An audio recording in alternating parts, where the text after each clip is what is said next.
Hello, everybody, and welcome to The Industry. What industry, you say? The Industry. The video series where we discuss the job market, give career guidance, and market intel with everything in between. My name is Zach Plotkin, joined by my co-host Sanjeev Menon, and today we are going to be speaking with Craig Timm. Craig, how are you? Thank you so much for coming in. I'm great. Thanks so much for having me. Thanks for joining us. Your reputation definitely precedes you. Everyone knows Craig at ACAMS, especially they're in the AML compliance space. But I don't think we know much about your background beforehand. You were at the Department of Justice, and then went to Bank of America before doing your thing at ACAMS. Can you go over that? Yeah, so I'll give you a quick version and then happy to dig in wherever. But I went to law school knowing that I wanted to be a prosecutor. So as soon as I got my law school debt in order, which was about a year after school, I applied at every U.S. attorney's office in the country. I knew I wanted to work for DOJ. Tucson, Arizona was the first one that called. I'd never been to Arizona. But my wife and I were ready to leave the Chicago winters, so we left, went down there for 3 years. It was great, probably the most fun I've ever had on a job. Prosecuting cartels, chasing bad guys around the desert. It was my dream in court all the time. That was a lot of fun. And then after 3 years there, I had the opportunity to move to headquarters in Washington, D.C., where I'm still based now. And work for what was a newly created money laundering and bank integrity unit. So it was a unit really focused on taking the money out of crime. And my focus within that unit was prosecuting banks and bankers. And so I worked on several cases that turned out to be pretty high profile cases, one against HSBC, one against BNP Paribas, a couple against Western Union and MoneyGram. And then after a while, I got sort of tired of, focusing on the bad stuff and what if I could go somewhere and actually do some good? And so I had a friend who was working at Bank of America. He said, go meet Bill Fox, who was the head of the program, former FinCEN director. He said, you're going to love him. I did. So I went there for about 8 years. Was the head of AML for Merrill Lynch and US Trust for a little while. Then led all of our external engagements, public-private partnerships, policy work. That was really fun. And then after a little while there, it was just ready for a new challenge. And so, I was like, okay, I feel like we've got this place in really good shape. How can I make a bigger impact? And ACAMS, with our 100,000 plus members in 180 countries, there's not really a bigger platform for people in our space, and been having a blast here for the last 3 years. So you were making an impact at DOJ. You made an impact internally with one client at Bank of America. What was it about the ACAMS opportunity that resonated with you? And when it comes to making an impact, what was your goal, or what is your goal? Yeah, so I think, so when people always ask you the question, what would you do if you weren't doing what you're doing now? I think one of my answers was always I think I'd like to teach. I might even like to teach high school. And then my wife was a high school teacher, and I saw how hard that is. And so after almost 8 years at Bank of America, I was ready to do something different. Was actually looking at a couple of different universities and maybe working with them to develop some sort of anti-financial crime program. And then, reached out to ACAMS sort of out of the blue. I saw they were doing more in the thought leadership space. And I thought, well, that's kind of interesting. I wonder where they're going with this. And as I sort of thought about it, I could go to a university and teach maybe a couple hundred kids a year, kids who may or may not be interested in actually what I'm saying or doing, or have this platform of people who are super passionate about what we do. You guys have been to ACAMS events. You see the vibe and energy there. These are people who care, want to make a difference. And I'm like, man, why don't I just sort of take that desire to teach and help people learn and get better and bring that to what I think is really the premier anti-financial crime organization in the world. And so it's really been a lot of fun. Yeah, and we see you at the events. You're as into it as the rest of us. And who doesn't love all your posts from around the world? I love this stuff. This, I feel like, we're going to talk about, careers and all that. And I found something that I have a lot of fun with. I listen to podcasts on this stuff when I'm on the Peloton, I'm reading articles on the weekend. It's you got to find something that you like, because it's just not worth doing if you don't. Let's actually take then a step back regarding your career. When you went to your first job in Arizona, I know you talked about that you knew you wanted to do that. How did you know you wanted to do that? Was it based off of what you saw in the law firm at the time? Was it based off of random TV shows? Was it based off something inside you? I think a lot of people, my age, probably and a little bit older, it really goes back to September 11th. So I was, in college, I was a communication major. On September 11th, I was working at ESPN, working at my dream job. I was working on my favorite TV show, SportsCenter. It was what I always wanted to do. My girlfriend, now wife, was living in New York. She was getting a degree in teaching at Columbia, and she was working at a high school called Stuyvesant High School, which is only a couple blocks from where the World Trade Centers were. Hey, before I know this is a serious story, but just to have a little bit of fun. Sorry, where do you go to school? University of Michigan. There you go. Okay, I just want to get that out there. Go Blue. Go Blue. We should circle back to this. There is an unbelievable amount of people in the anti-financial crime space who went to Michigan. Andrea Gackey, FinCEN director, Scott Rembrandt, deputy undersecretary of the Treasury. I mean, I could go list 10 different names. Sigal Mandelker, former undersecretary. There's something about Michigan that drives you to this space. But no, so on September 11th, I was there, and then, I think like a lot of people after that, you're like, is this what I want to do with my life? And it didn't come to me right away, but sort of over the next couple of years, sort of thinking about like, I don't know, I think so many people at that time felt like, I want to do something more. I didn't know anything about the law. My parents aren't lawyers. Nobody in my family is a lawyer. But started to read a couple books about prosecutors and around the mob prosecutions, and just got super interested. I'm like, I think I would really like that. And so when I went to law school, I knew that's what I wanted to do. I interned at the U.S. Attorney's Office. It was sort of always my goal. They said, the number one thing if you want to work in public service is you cannot get stuck with the golden handcuffs. You're going to go to a law firm. They're going to pay you a lot of money. You can't get a big house. You can't get a fancy car that then you can't afford to go work for the government. And so it was just sort of that. And then once I got to law school and interned at the University of, or at the U.S. Attorney's Office in Chicago, I just saw what they did. And it was just, it's putting bad guys in jail. It's using all those communication skills. It just struck me as like, in the legal world, that is probably the best job that exists, and I still think that today. And when you were dealing with some of these cases, I know you said you dealt with some cartels, you dealt with HSBC and a couple of the other big banks. Did the banks stand out more than the cartels, even though they are connected because one was money laundering through the other? But you ended up leaving the government, headed more toward banking. So I'm curious, did banking have more of an impact, or the banking cases?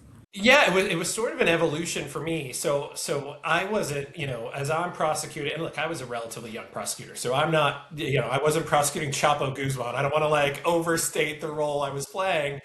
But we were 90 miles from the Mexican border, and there were drugs coming in, an unbelievable amount of drugs every day. And so in that time, I'm just cranking through all these cases. I'm not really thinking about the bigger financial picture. And then, DOJ had a program at the time where they put on these traveling sort of mini conferences around asset forfeiture and money laundering. So just for prosecutors and law enforcement. I went to one of those in LA and finally started to see that bigger picture that, we're playing whack-a-mole with these guys in the desert, right? And they're bad guys and they deserve to go to jail, but there's somebody right behind them.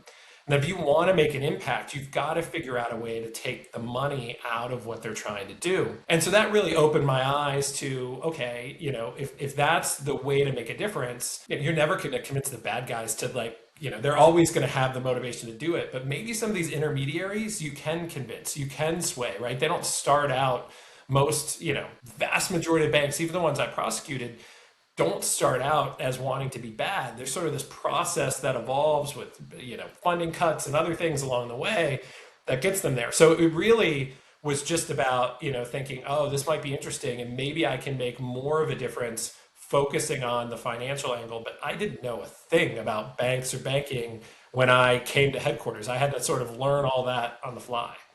One of the questions or one of the conversations that we have frequently these days, especially the first half of last year, but it's a very popular question. How do you make the transition, right, from the public space to the private space? Can you go into more detail about how you made that transition? Yeah, so I'd sort of made the decision that I was ready to leave and ready to look at something else. I wasn't sure if I wanted to go to a bank, just because, in the world I was in, we're focused on all the banks and all the bad they're doing, right? And you're looking at the worst case scenarios, and I'm like, man, I don't think I want to go work at one of these places. Like, that must be a nightmare. But I started meeting with people and different people and started to see this other side of it. This side where, there were a lot of people in these places, at a lot of places that are mission driven, sort of think just like me, want to make a difference. And so then really it was, a guy named Jay Ramaswamy, who I worked for at DOJ, who had gone to work at Bank of America. And I had someone I trusted to say, hey, look, you're going to like this place, right? Or you're definitely not going to hate it. Like, it's not, all those worst fears are not here. Like, we have a structure where the AML officer has the ear of the CEO. We have influence. We want to do the right thing. Now, what the right thing is always challenging, right? It doesn't mean it's easy, but you're going to like it here. And so I went there and I met with him, and I feel like in that way, as I had lucked out a bit, it's a little bit of serendipity. But it's hard because, when I try to help people now, you don't know anything about what it's like going to the other side. Even like things like a job title, a vice president at one bank is really good. It's like the lowest entry level place at another bank. What should I get paid? What's it going to look like? What do these different jobs mean? What are the functions? You don't know anything. And so I feel like I tried to do a little bit, but I would have done a lot more. Looking back at it, like if I was advising my old self now, like I realized I sort of lucked into what I think is a really good spot, but I really didn't know that much about the industry or the options or anything else. And I think now that was, 2015 when I was starting to look. There's so many more resources, podcasts, webinars, other things out there now to help you navigate that I just had no idea about at the time. Yeah, I remember. I think the last time you and I saw each other in person was in DC. It was Sapita was hosting the Capital chapter public. Yeah, right. I remember we had me and Gretchen had the last. Sapita was moderating. We had the last panel. I remember you being in like the front seat, taking notes and everything. So I think you have an interest or a personal investment in the transition from the public space to the private space because you went through it. I appreciate your candor saying it was luck, but I mean I think everyone. It was luck, and I would say networking more than anything else. Yeah, right, exactly. The moral of every episode seems to be networking in some capacity. Never stop networking. I'm more curious to get your opinion. Leaving the government, going to Bank of America, you knew kind of not necessarily what you were walking into, but what would someone who's currently in the government looking to get out not realize about going to a bank? So you're being nice. I had no idea what I was walking into, frankly. Even at a place that I think had all. Well, you talk to a couple people. You never know. Had all the right structure, and So I'll tell you what I didn't realize, and hopefully this is starting to change. But just how operationally focused it was and how much of it was truly check the box, was truly making sure, like, when we're looking at an SPF, it's did we collect all the right paperwork? Not does this political figure actually pose any risk to our institution? And it's funny, so I'll give you an inside story. So after a couple years at Merrill Lynch, when I'd first gone there, like everybody else, we've got audit issues and things. We had cleaned all that up on paper. We were perfect. And I remember writing in my annual review, I wrote, I think I've accomplished nothing this year. I've not done anything worthwhile, because that's how I felt. I think when you come from government, you think, man, the resources that these places have, the technology, like we could make such a difference. And when you go to those places, you see that and you see, yes, they can. And they in fact are in many cases. But right now, that's maybe, a small fraction of their budget doing the things that they all want to be doing. And so much of it still is sort of wasted in paperwork and things that don't go to get bad guys. And so that was really something that, I thought, man, I can't believe we aren't doing this better. And that sort of became my passion being there. And I've spoke a lot and written a lot about effectiveness, working through the Wolfsburg group when I was at Bank of America and other policy groups. Like, when you see both sides of it, you can see it so obviously that there's a better way to do this that would make the country so much safer. But the incentives just aren't aligned right to do that. And I want to go to the content and your inspiration. Do you have a general goal with the content you're creating as a whole, or is it more figuring out what's important at this moment and writing about it as soon as possible? Are you more on the timeless side, or making sure you get the information out as soon as possible, somewhere in the middle? I'm interested in how what interests you and why you create your content. Yeah, so I don't really have, things planned out. Certainly not with social media. I don't have like a schedule or anything. I mean, I think you can see with my videos, it's usually me just standing in front of something like with my iPhone.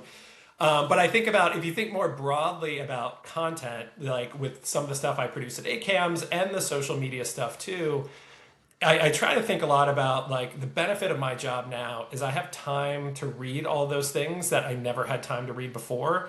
So I really try to put myself either in the old law enforcement hat or the Bank of America hat and be like, what would I have wanted? What would have been helpful to me then to do my job better, to sort of sift through everything out there, understand what are the key things, where am I going to have to dig in more, what's just sort of interesting and I don't have to know about.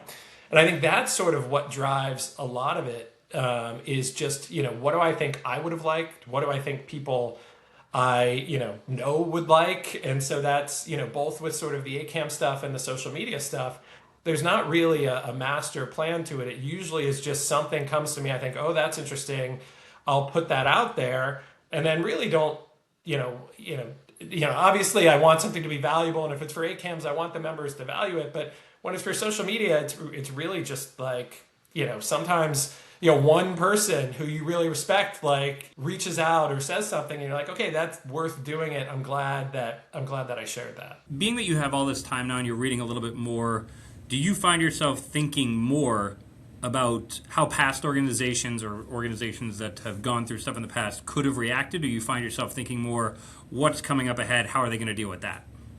I think it's both. And I think that's, one of the things that I like doing the most, and it's probably because, bridges that former prosecutor and, AML, bank guy, is when an enforcement action comes out, I love digging into them. I love like going through those and thinking about both, right? Both, where did they go wrong? What could have happened? Understanding how hard those jobs are, right? Like so many people you see whenever these latest, they're piling on the AML officer, they're piling on everybody else. And it's like, sometimes that's deserved, but I think there needs to be more of a recognition of how difficult those jobs are. But really sort of thinking through, okay, what went wrong? What might have done it differently? And then how do you tell the story to somebody else in a way that resonates to them, that they can learn from that they can operate within the constraints they're in, but to do better. So I think those are definitely, I think some of the things I think are most fun when they come up and that I like to spend time on.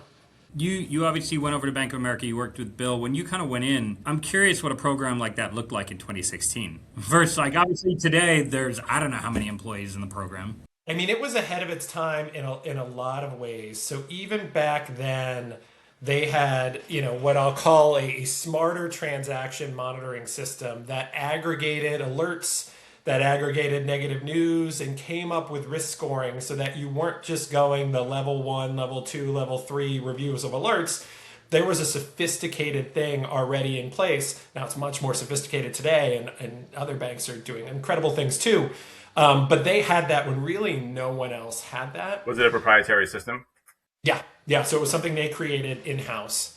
And then I think they were earlier than most with creating a financial intelligence unit that was truly a financial intelligence unit. Spear phishing, Bill used to call it. He's like, yes, we got to do this stuff, but we got to go proactively work on stuff at the time.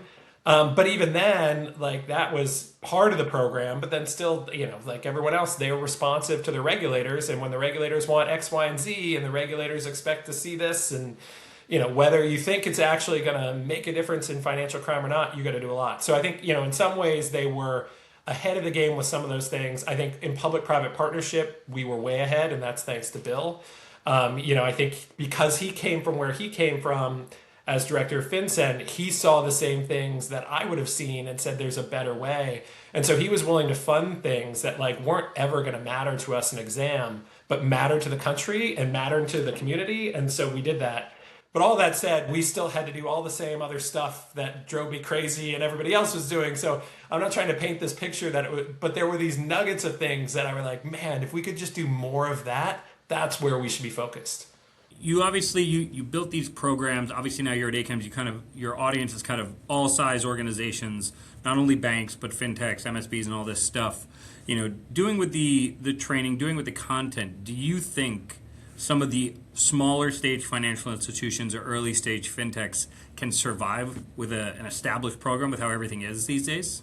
I mean, look, I think that's part of this move for effectiveness, and part of, like, if we ever can really get to a risk-based approach, I think it's, the fact today that, generally the Bank of Americas of the world have the same requirements as, small community bank, one branch bank of wherever, is a little bit silly. And I think the more we can think of, how do we actually dial up what matters with that, what's the risk in that community, right? And they may have one BSA officer, and that may be part-time, but that may be enough, right? That depending on what the risks are there, if they truly understand those risks and they've got things in place, that may be enough. But it's really like, how can we get back to, get to a place, I think, frankly, where we're focused on what are the actual financial crime risks? How do we understand and assess those risks? And then how do we provide the useful information that law enforcement needs? I think you can do that at any size or scale, depending on the risk. Now, if you're a smaller institution, like we've seen a lot of the enforcement actions who are taking on all this very high risk business because it's very profitable, then you got to have a program that's compensatory with that, right? And nobody's going to feel sorry for you if you've got all this and you've been making all this money by doing correspondent banking in the middle of Kansas when you don't know what you're doing, right? And so I think it just depends. I think the banks that want to do it right, that really know their customers, that there always can and should be a place for that. And I think they can have great programs, even if maybe they file one SAR a year, right? It's not about SARs. It's about risk and what you're doing and how you're mitigating that. So in regards to like the trainings that you do and the videos that you do, in response to those, what are people most concerned about that you're seeing? Crypto is a big thing. I think that is, especially with the passage of the Genius Act last year, you see a lot of financial institutions pushing hard into the space. People are really looking at it hard, 4 years ago maybe, and then all of that sort of got paused. And now Genius sort of unlocked that. You combine that with sort of the debanking, de-risking stuff where it's you just can't, you got to have a really good reason not to do business with a legal business. And so I think a lot of institutions of all sizes are playing catch up. And so you've got this dynamic where I was talking to a business executive at one of the top payments firms in the world. And he said, look, our biggest crypto risk is not moving fast enough. That is the biggest risk to the company today. And you talk to people on the financial crime side and they're like, we're not ready. Like we don't have the skills yet to understand this. 2, we don't have the people. Like we are just keeping our head above water now. And now they're telling us we have to go this. And this is, one of those historical patterns of, jump into a new business without the right training, resources, support, all of that. That's going to lead to enforcement actions later. And, people see it, and a lot of people are trying to catch up and trying to get there now. But I think that's a big risk. I think the other one I'd say is AI, and just both the criminal use of AI is scary and how good they are and how it's really across all financial crime types from, you see Iran, recent sanctions around them for using stablecoins to fund Hezbollah and Hamas and the Houthis, to now Chinese money laundering organizations are a significant amount of on-chain illicit activity, to the fraudsters operating the scam compounds in Southeast Asia, right? Everyone is using these. So one, it's like the criminals are really good at it. We're not as good as our institutions. We're trying to play catch up, but we've got all these processes to work through.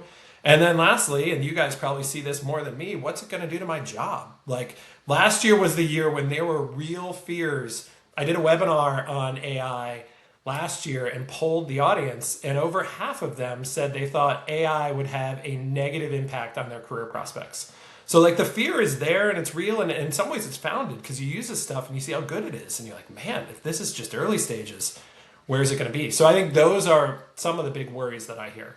There are definitely worries, and yes, some organizations there are going to, replace people with AI. I think there are some aspects to it. But one BSA officer said it to me this way that I kind of like. It's like the problems are still there. The way we solve them are just different. And the solutions that we provide, we just have to think a little bit differently to provide them based on what AI has given us. I think that's right. Although I tend to be more on especially the more I use it. And could you see, generate these LLMs doing the work of a lot of investigations today? I think maybe. I mean, because if you think about their training data, they can have the ability to use all SARs from all time and be like, oh yeah, this case that you're looking at right now looks a lot like a Chinese money laundering case that we did 3 years ago that like no human investigator could ever know. So now hopefully what that means is we're not replacing all those people, that we've now just supersized our program, right? And we can have people working with the AI, working on top of the AI to just attack more crime, right? Because we're not doing good enough today. So hopefully that's what that means. But I think you're right. It's going to transform the way we work. I don't think there's any question about that. And the jobs that a lot of people are doing today, I think will almost certainly look different 5 years from now. And it's so how do you adapt to that? How do you prepare for that? How do you take advantage? Because I think for some people, I hope I'm like this. I hope it makes me 20x better. Like I think you can use this technology to really make you better, create more output, do a better job, all those things. But you got to be proactive with it. What other trends do you see for 2026? I think crypto is the big one. I think that is, with this as the Genius Act rolls out, I think you're going to see more and more institutions going into it. I think there's a real chance it becomes the plumbing of the financial system that none of us actually know we're using stable coins, but we all are. And so I think that is definitely it. I think you can't discount geopolitics given, we're recording this in March of 2026 and all of what's happening and all of sort of that risk and just the sort of fracturing of the global financial system where it was just less consensus. So sanctions is more difficult because, half the world's imposing them, half the world's not. You still have a lot of places where AML standards are just not good enough. And so it allows criminals to hide and navigate and work. So I think that's a big one. And then I do think AI it's transforming and it's moving so fast. And so keeping up with that, trying to figure out, both what the bad guys are doing, how are they using it, how do I use it personally, how does my institution use it? Those I think are probably the three biggest themes. I agree.